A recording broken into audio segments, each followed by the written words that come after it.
Alright, well here's the scary part. It's time to put the main harness in. So, I guess I gotta start in the footwell here and put the fuse box up in there, and just because I gotta snake a bunch of stuff through the holes, the big grommet hole in the firewall. So we'll start by doing that.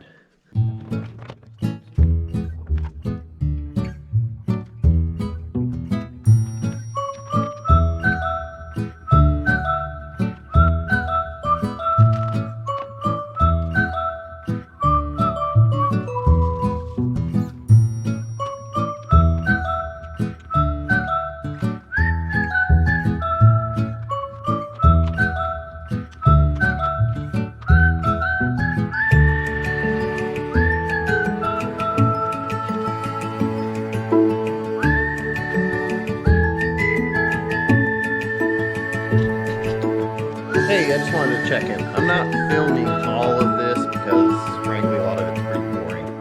So, I've kind of gotten the harness in its final-ish spot routed. I saw tons of stuff to hook up and wires to run, but there's the fuse box again. And this is pretty much all the stuff for the dash. So, I mean, I still have to wire all these. I need to find the right bullet connectors, and I need to fix these marker lights, same on the other side. The brake light switches are plugged in. I need the right switch or the right plug-in for the washer motor. Right now I'm trying to figure out how this bright switch or dimmer switch or whatever you want to call it hooks up, because I got 3 different wires. They're all red with different stripe on them. The guy's got green, white, and yellow shrink wrap on there, but on this I have a B, a 1, and a 2. So now I'm going to need to go in my handy dandy book and see if I can figure out which wire goes to what. Alright everybody, figured it out. So I got 2 books. This one's telling me that the switch right here, we got red and green, and red and yellow. But that's not right. We have a red and white, red and yellow, and a red and green. So I came over here, and this is terrible the way they have this printed. See if we can get it to focus. It doesn't really matter if it focuses or not, because it's extremely difficult to read. And it's got these right here, but I can barely decipher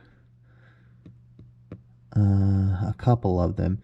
So this one confirms that red and yellow goes to number 1, which is what the other book says. But this has red and white, at least I think that's a W, going to the R. I believe it's an R. No, the B.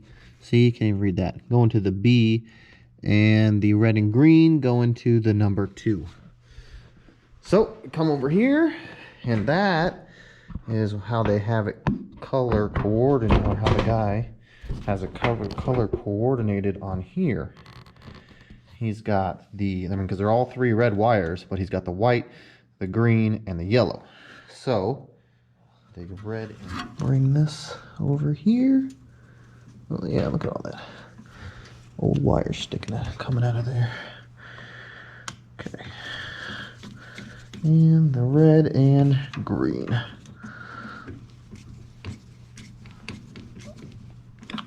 Alright, so there it is. Stick it back in the floorboard, bolted down, and move on to something else. Alright, so one of the things that I'm trying to do here is I'm trying to make this thing look as factory as possible. And I mean, you can't completely achieve that, because there's stuff like this ARB air compressor that's aftermarket, and so this relay was like zip tied down here somewhere, so I mounted it to the firewall to make it look better, And then on these guys, it needs a power and a ground. So what I'm gonna do is I got these connectors. Hold on, let me grab another one.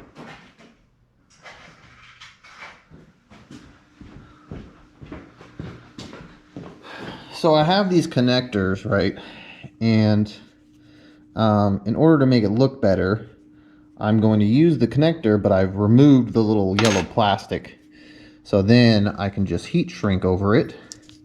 And that will look a lot cleaner than having those yellow, bright yellow butt connectors on there. Or not butt connectors, but bright yellow connectors on there. So we will crimp this guy just like so. And we'll do the same for the negative.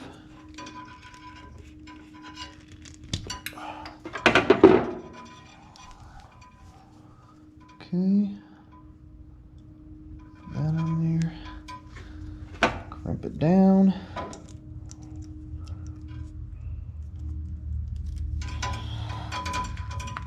Okay, then we'll run this heat shrink over it. And that will look so much better than having those bright yellow connectors on there.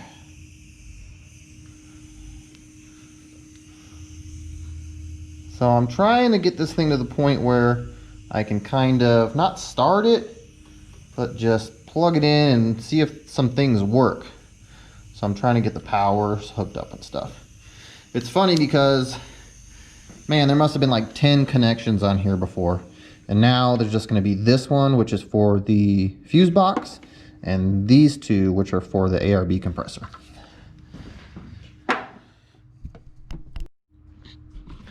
All right, so I wanted to start testing things out on this, so I finally hooked up the battery cables, but I didn't have any power to the fuse box inside. So I'm just racking my brain. What is going on here?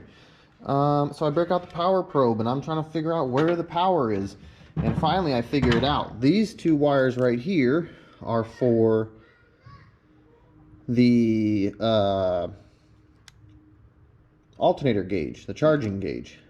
And without them being connected to the back of the gauge, there's no power going to anything. So there you go. It works. All right, so good news. We have power. Check this out. Headlight switch. Bam. Headlights. Brights. Driving lights. Bam. That's a big first step. There's still a ton of stuff to hook up, but that means the fuse box is being powered and power's going where it needs to go. Good morning, everybody. We're back in the shop working on the FJ40. Ran into a weird electrical pump here. I wasn't really sure what it was. It is a vacuum switching pump. It's not hooked up. It's been looped. So we're just gonna remove it. This thing is way too old for emissions anymore, and there's no provisions in the wiring harness either for it. So we're just gonna go ahead and delete it.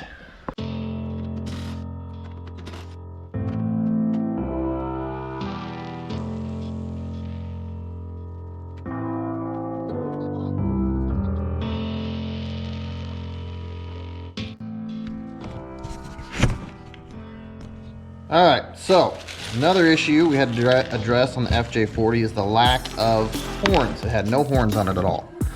So I found a high and a low horn, and I think I have figured out where they're supposed to be mounted.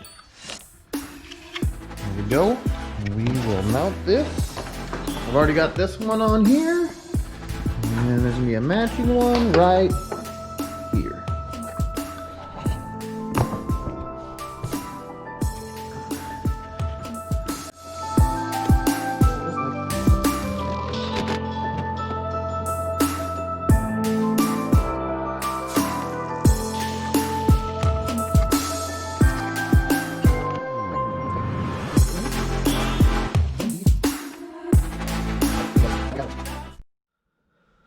So one of the next things I need to address is I got to get these marker lights out and fix them. The ends are busted off and we got to take them apart and get that little spring thing out of there and the connector and weld new ones on. So I'm taking this thing apart.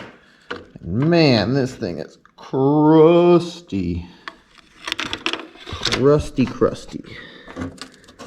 So we'll have to see if we can fix these up a little bit, or we might need new ones. We'll see.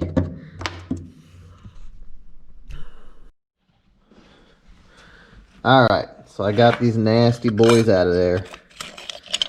And I put some penetrating oil in here so I could see if I could get the bulb out. And then I was thinking to myself, these things are just too far gone. I mean, this lens is broken.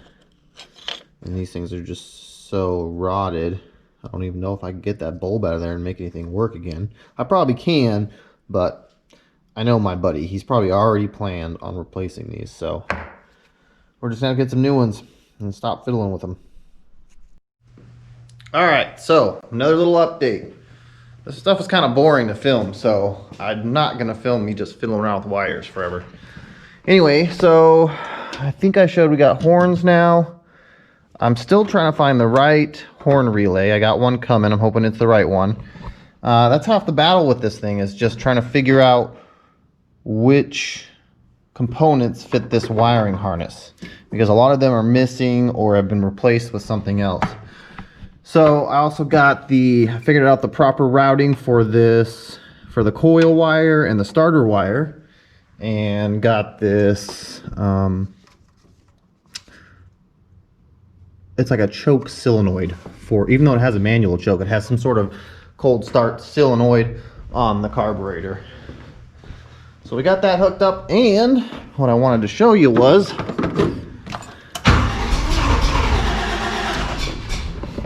it once again runs.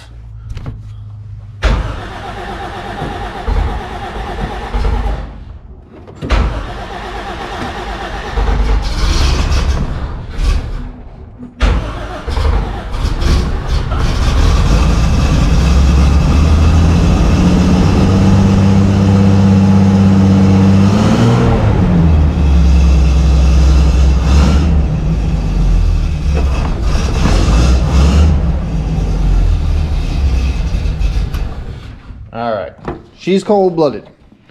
She is cold-blooded, but there it is. It runs again, which is a big accomplishment because I ripped a wiring harness out of this thing and made it so it was immobile, and having it running again is a big step.